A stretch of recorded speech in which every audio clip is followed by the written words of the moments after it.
ერთიანი ეროვნული გამოცდების შედეგები ცნობილია. 39,000-ზე მეტი აბიტურიენტიდან უნივერსიტეტში სწავლის უფლება 31,700-მა მოიპოვა. მათგან სახელმწიფოს დაფინანსებით უმაღლეს სასწავლებელში 11,600-ზე მეტი სტუდენტი ისწავლის. მათ შორის 100%-იანი გრანტი 1000-ზე მეტმა აბიტურიენტმა მოიპოვა. ერთ-ერთი მათგანი მოამბემ ჩაწერა, ნახეთ მარიამ აფციაურის სიუჟეტი.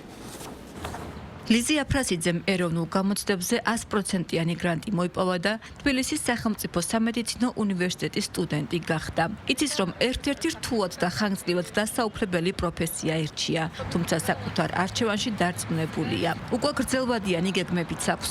გაცვლითი პროგრამებით სარგებლობა რეზიდენტურის გავლის მიზნით.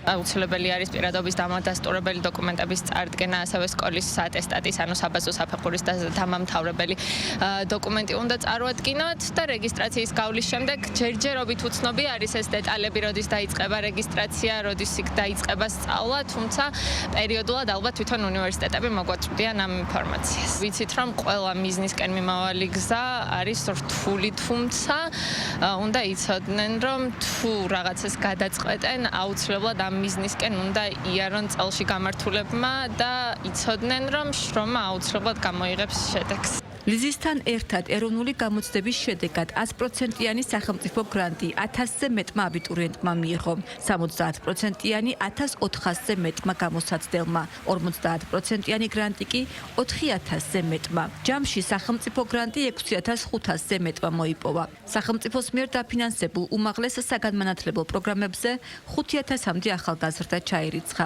სტუდენტი კი სულ 31700-ზე მეტი აბიტურიენტი გახდა, რაც გამოსაცდელების 88%-ია. გამოცდების წარმატებით ჩაბარება მათ პრემიერმა და განათლების მინისტრმა მიულოცეს. მინდა გულწრფელად მიულოცო მათ ეს წარმატება და უსურვო ძალიან მნიშვნელოვანი ცხოვრების ეტაპის დაწყება, რომელიც სულ რაღაც ერთ თვეში, რამდენიმე კვირაში დაიწყება. მნიშვნელოვანია, რომ სექტემბერში 8-დან 29 სექტემბრის ჩათვლით გამოცხადდება დამატებითი საბუთების მიღება სოციალური პროგრამის მიხედვით გრანტების გაცემასთან დაკავშირებით. ეს პროგრამა მოიცავს სხვადასხვა კატეგორიის ადამიანებს დაწყებული სოციალურად დაუცველი ოჯახის წევრებისგან, ასევე მრავალშვილიანი ოჯახის წევრებისგან და მრავალშვილიანად ითვლება 4 ან მეტი შვილის არსებობა ოჯახში.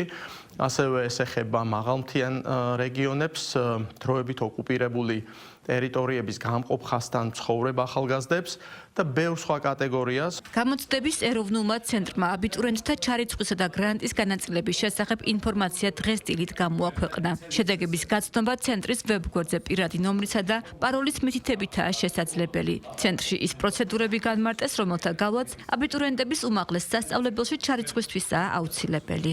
იმისათვის, რომ ისინი ჩაირიცხონ უმაღლეს სასწავლებლებში და მოიპოვონ სტუდენტის სტატუსი, აუცილებელია უმაღლეს საგანმანათლებლო დაწესებულებებს მიმართონ დაუყოვნებლი იმ ვადებში, რაც გამოცხადებული აქვს თითოეულ უმაღლეს სასწავლებელს. პირველ კურსელებისთვის წელს უმაღლეს სასწავლებლებში სიახლეა. ახალი სასწავლო წლიდან ყველა ფაკულტეტის სტუდენტისთვის ქართული ენის სწავლება სავალდებულოა.